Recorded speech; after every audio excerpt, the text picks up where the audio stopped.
Laosas ziemeļu daļā kalnos dzīvo vairākas ciltis, no kurām pašas lielākās ir mungi, jao un mjao.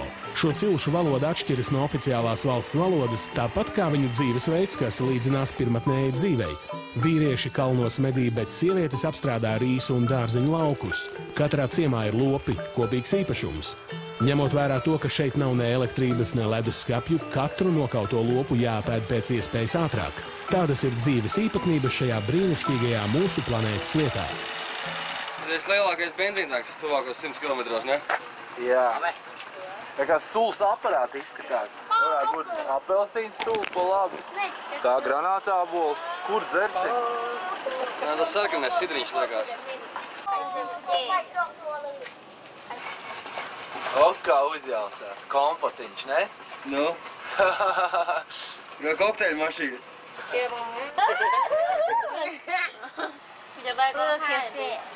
Vai zini? มึงจะหัดมันเอากระเจี๊ยซื้อ $25 šis pasākums maksā. Nav nemaz tik lēti. Cik litrā sanāk? Kaut kur dolārs litrā.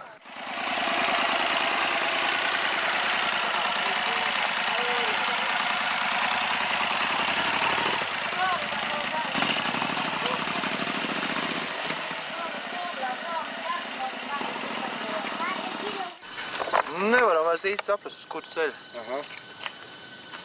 Viengtong. Viengtong. Viengtong, ok. Cik kilometri apmēram? How many kilometers? 2, 5? Kilometri distance?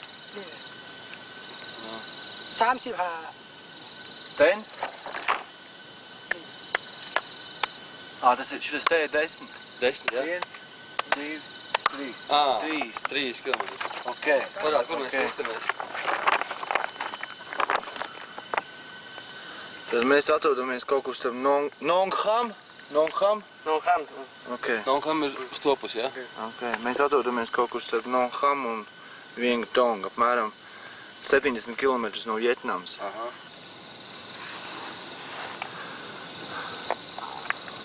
Un tikko bija neliela tikšanās ar jaunajiem vietkongiešiem. Viņi te īstenībā diezgan daudz ar ieročiem vazājās. Vai tas ir tāpēc, ka Vietnams robeža ir tuvu, vai tāpēc, ka tīģeri šeit sastopami ir. Nezinu.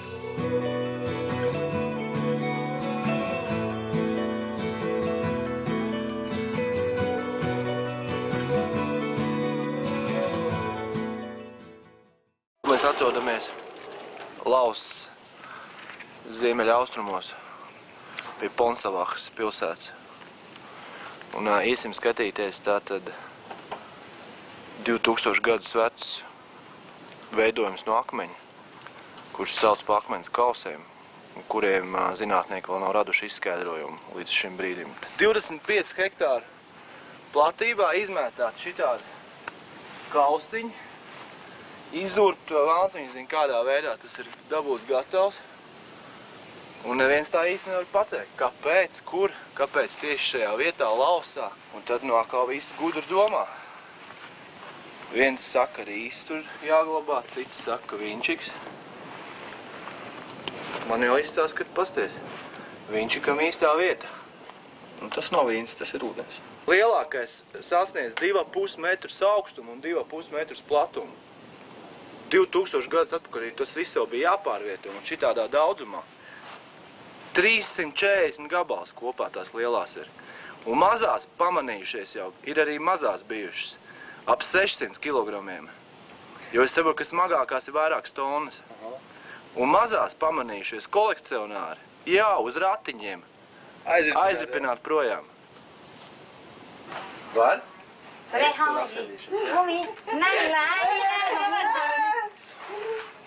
Es to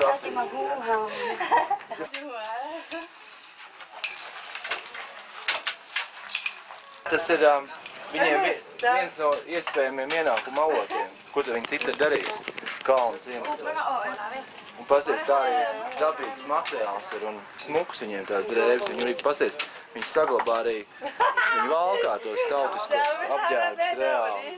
Kaut arī Ženēvas vienošanās paredzēja to, ka Laosa neiesaistās Indoķīnas karā, un Laosā nedrīkst atrasties neviens svešs valsts armija.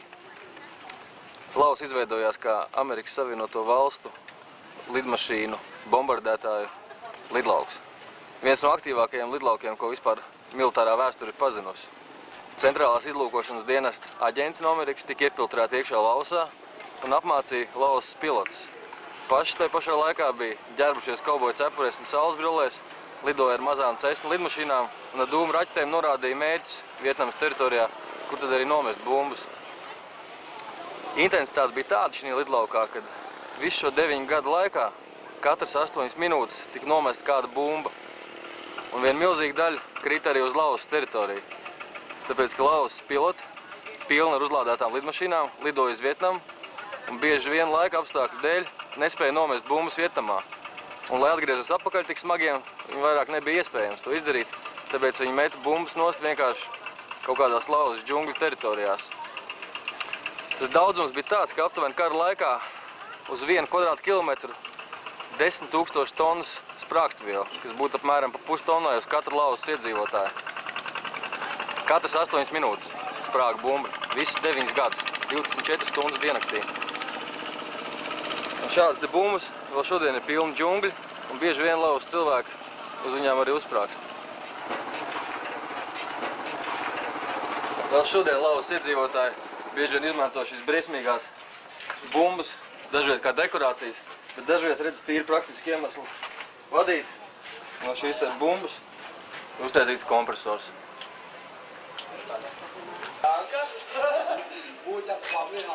Šeit Rika mūs ielaid iekšā savā garažā. Parādi, kas te tur ir.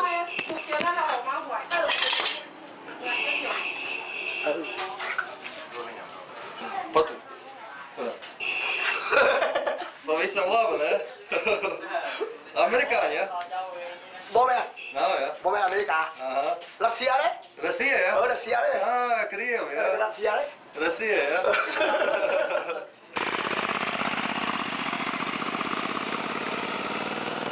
Āņš paņēma vienu vietējo, vedīs mums tanku rādīt.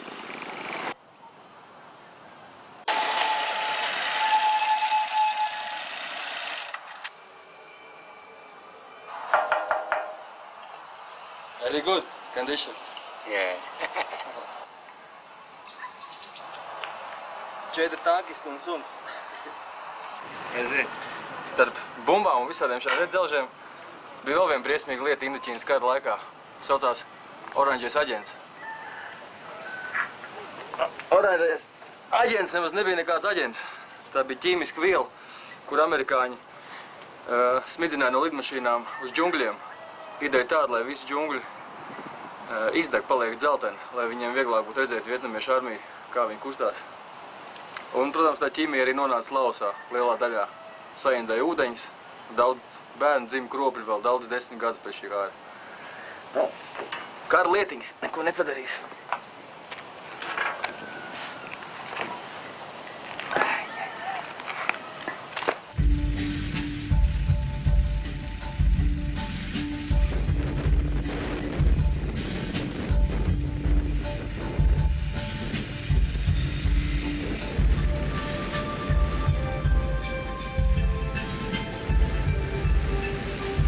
Ceļa serpentīns galveno lausiešu trašu raksturīgākā īpašība. Asfalta kvalitāte bija lieliska, vienīgi apstāšanās laikā galveno nemitīgajiem pagriezieniem reiba kā pēc karuseļa.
Nedēļa jau lausā.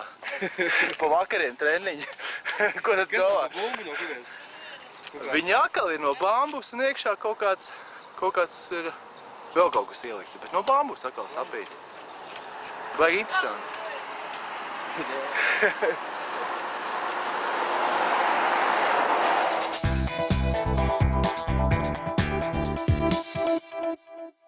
Esam apstājušies uz pauzīti mazu atpakaļ ceļā uz Vientiaņu kalnu tirdziņā, kur krustcelēs ir sabraukuši cilšu iedzīvotāji un tirgo vietējos savus produktus.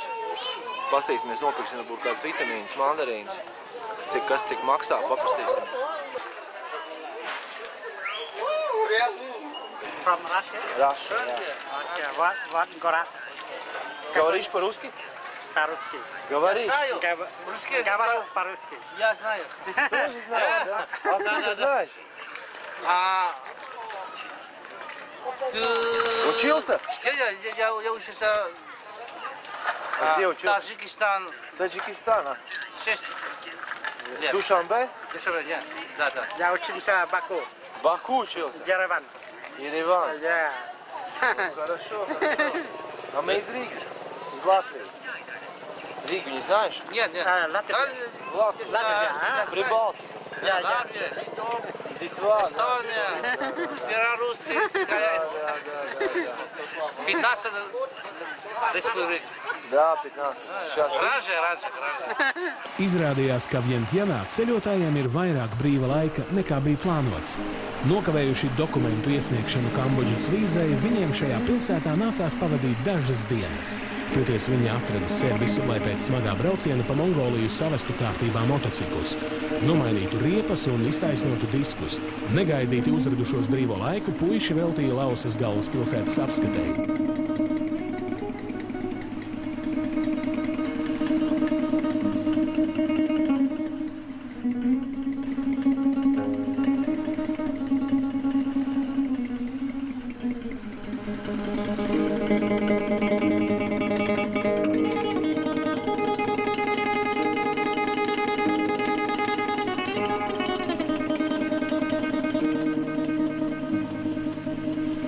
Ceļotāji pēc Lausas galvaspilsētas apskates izbrauc ārpus tās, lai savām acīm pārliecinātos, kā vietējie iedzīvotāji audzē un apstrādā rīsus. Zaļie rīsu lauki gar šosejas malām uzlaboja garastāvokli. Braukt gar ainaviskajiem rīsu laukiem motociklistiem bija viegli un patīkami.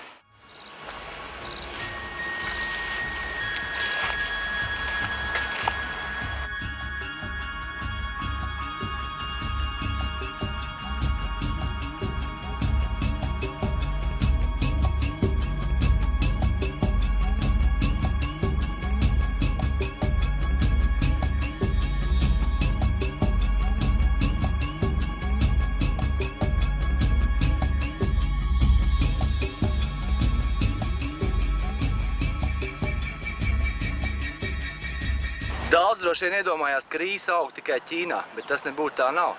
Arī Lausā rīs ir viens no galvenajiem pārtikas produktiem. Raži tiek novākti 2 reizes gadā.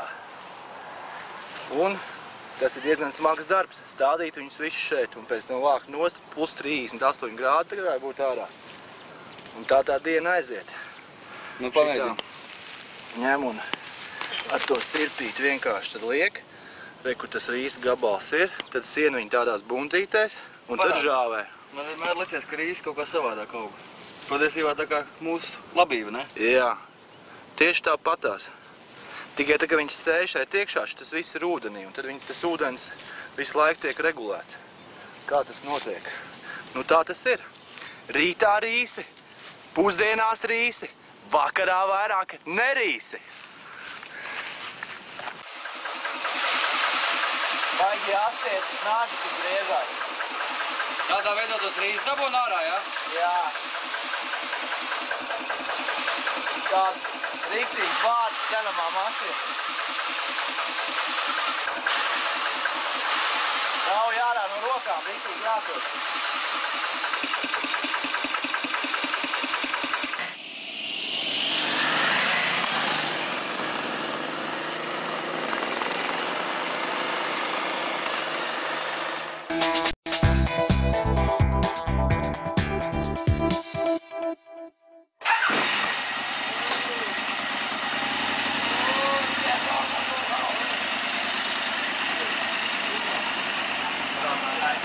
Es saprotu, ka mēs pa kuļamies tev braukājam, ja? Tieši tā. Lauvas viesmīlība ir neizmērojama. Par $1, ja? Pa $1 mēs varam atstāt kuļamies tev nočus.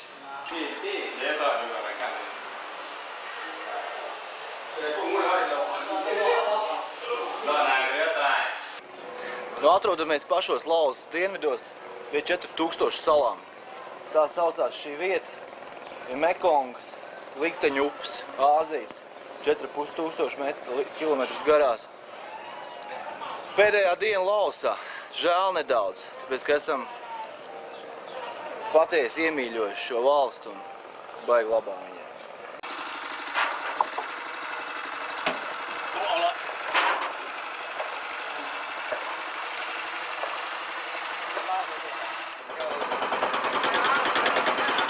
Kāpēc šo vietu sauc par 4000 salām? Tāpēc, kad acīm redzot, ka kāds ņēmis un skaitīs viņus. Iedomājiet, ne? Un pētīs veģetācijas procesu uz viņām. No šitas var redzēt 4000 salu arhipelāgu. Atkarībā no ūdens līmeņa. Tagad viņš ļoti augsts, jo 4 dienas atpakaļ šeit gāja pāri viesuļvētra. Es domāju, ka tagad nav 4000, bet varbūt 3988 salas. Nu, mēs dodamies tagad treku uz šito salu, Bang Hon Tai.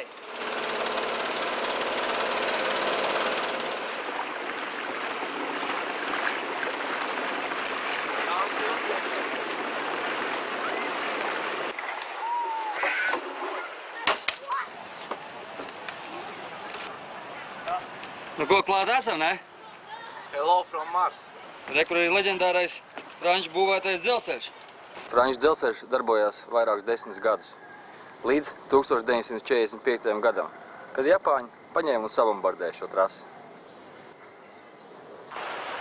Ļoti ilgu laiku Laos bija Francijas kolonija, un kolonistu laikā dabīgi francūši sūtīja ļoti daudz ekspedīcijas, izpētīt Laos, tā skaitā Mekongas upi. Viņi cerēja, ka Mekongas upe varētu būt ļoti nozīmīgs un svarīgs tirzniecības ceļš, jo no Vietnamas caur Kambodžas teritoriju augšā tālāk uz Paksi un Vienķaņu varētu notikt tirzniecība. Taču viņi atdūrās pret krācēm. Krācēm, kuras ir viss cauri šķērsām upē pāri. Nu, te arī viņus ir. Krācis.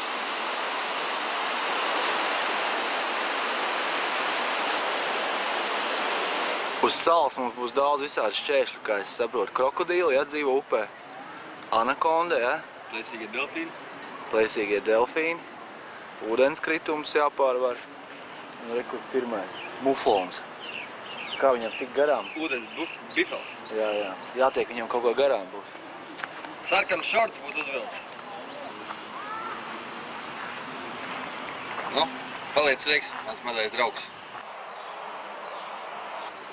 Mājas šeit, kā tiek redzams, tiek apsargāts nevis ar suņiem, bet ar sivāniem. Šeit vietējo zvejnieku darba rīki izskatās pēc mūrdiņa. Patiesībā tīkls arī viņš šeit liek visās iespējamās un neiespējamās vietās. Kaut kā ir milzīgi straumi, bet kaut kādā veidā viņi iemanās to zivi izmakarēt ārā no upes.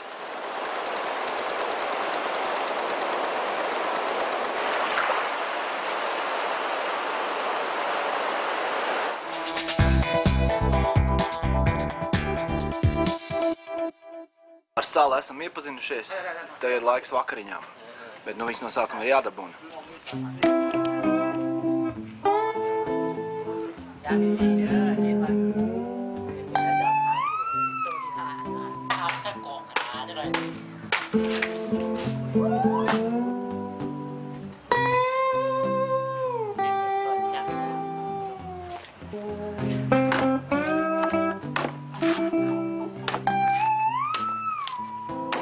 gatavs. Vajā šmuts noviet. Pabies kārtīgi. Maziņš tāds.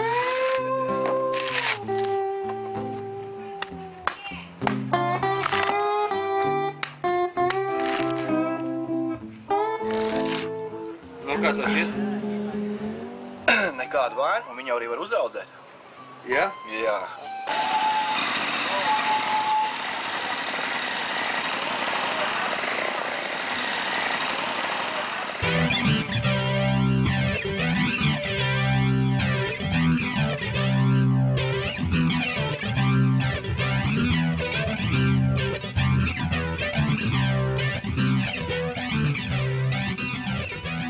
Lausas Kambodžas robeža bija tieši tāda, kā mēs viņu bijām iedomājušies. Pilnīgāko džungļu ceļu, pa labajiem dublīšiem, to mēs arī iefilmējām ar mazo kameriņu. Būdiņu meža vidū, ja, Lausas muitnieki, kur sēdēja, mēs viņus atrāvām no kāršu spēles. Ātri, čingš, saliks zīmoziņš, čau, un tagad Kambodža. Uzreiz problēmas. Bet viņas tika atrasināts. 5 minūšu laikā zvans lielajam šefam. $20 par deklarāciju, un mēs braucam tālāk. Tāda izskatās robeža. Cilvēki nav, neviena nav. Kur viss ir, ceļš kaut kur. Muitnieks Dvielīte iesagādīja tikko Jā. Muitnieks iznāca no dušas, Dvielīte, visi forši mūs noformēja. Tā, brauciet čaļi tālāk. Mēs varam iziet tagad simboliski caur robežai. Tikai šito čomu kopā. Tas ir sargs, robežas sargs. Jā.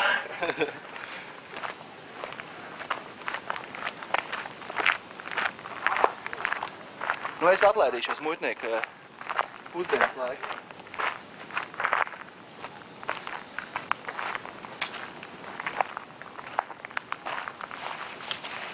Šitā sūra un grūtiņa pavada savas darba dienas. Šitā viņš sagaidīja mūs, ka mēs piebraucām klāt. Kas jums tur ir, čaļi? Gribat Kambodžā iebraukt? Nu, labi. Mēs gan uzdevām jautājumu par filmēšanu, teica, ka nē. Filmējiet visu, ko gribiet, bet nu, mums labāk nefilmējiet. Neko, aiziet Kambodžu, ne? Aiziet. Tagad nē.